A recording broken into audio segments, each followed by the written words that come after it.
निर्गमन की पुस्तक उसका 3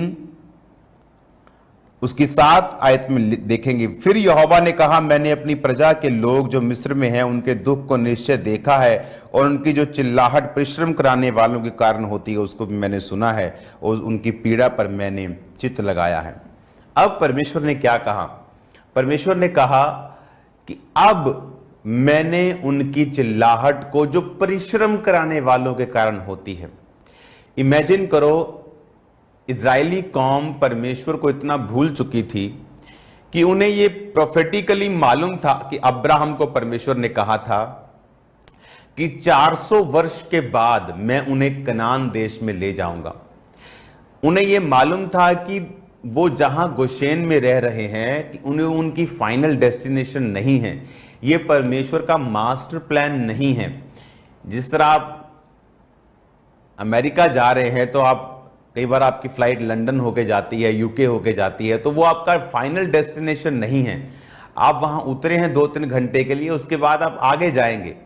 लेकिन अगर आप अपनी फ्लाइट को लेना ना चाहें, जिस तरह से इजरायली उस जगह इतने कंफर्टेबल हो गए, वो उस नौकरी उन राजा की करते करते इतने कंफर्टेबल हो गए कि उन्हें परमेश्वर का वो वायदा याद ही नहीं था कि परमेश्वर ने कहा था 400 साल बीतने पर मैं तुम्हें कनान देश की ओर लेके जाऊंगा, वो देश जहां दूध और शहद की नदियां बहती। ये उसका मास्टर प्लान था। और आपको परमेश्वर के मास्टर प्लान के हिसाब से प्रार्थना भी करनी होती है। आपको यह समझना होता है कि परमेश्वर के हार्ट में क्या है, और उसके बाद आपको उस प्लान के मुताबिक प्रेयर्स करनी होती हैं और जेन्युइनली परमेश्वर का फेस ढूंढना होता है। आपको जेन्युइनली परमेश्वर में बढ़ना होता है। लेकिन इजरायली इतने कंफर्टेबल हो गए कि उन्होंने प्रार्थना नहीं की। 430 साल हो गए। एक प्रोफेटिक वर्ड डिले हो सकता है आपकी लाइफ में। अगर आप उस प्रोफेटिक वर्ड के विषय में परमेश्वर से बात ना करें, इसीलिए मेरा परमेश्वर है वो विश करने पर नहीं देता। हाँ, वो रगड़ो और चिराग और आ जाए और आप विश मांगो, वो विश मांगने पर नहीं देता। वो परमेश्वर है, वो कहता है मांगो तो दिया जाएगा। और बाइबल कहती है कि वो भूल गए कि हमें मांगना है, हमें खुदा की मर्जी के अनुसार प्रेयर्स करनी हैं। जब उन्होंने प्रेयर्स नहीं की तो परमेश्वर को दुखों का सहारा लेना पड़ा। परमेश्वर को दुश्मन को अलाउ करना पड़ा कि वो उसे दुख दें। फिर परमेश्वर ने कहा, जो अब चिल्लाहट उनके परिश्रम कराने वालों के कारण होती है उसको मैंने सुना है। और परमेश्वर मूसा से बात कर रहा था कि अब तू जा और मेरे लोगों को बता कि मैंने उनकी प्रार्थनाओं को सुना है। आपकी प्रेयर्स कई बार आपको एक डिवाइन हेल्पर से भी मिलाती हैं।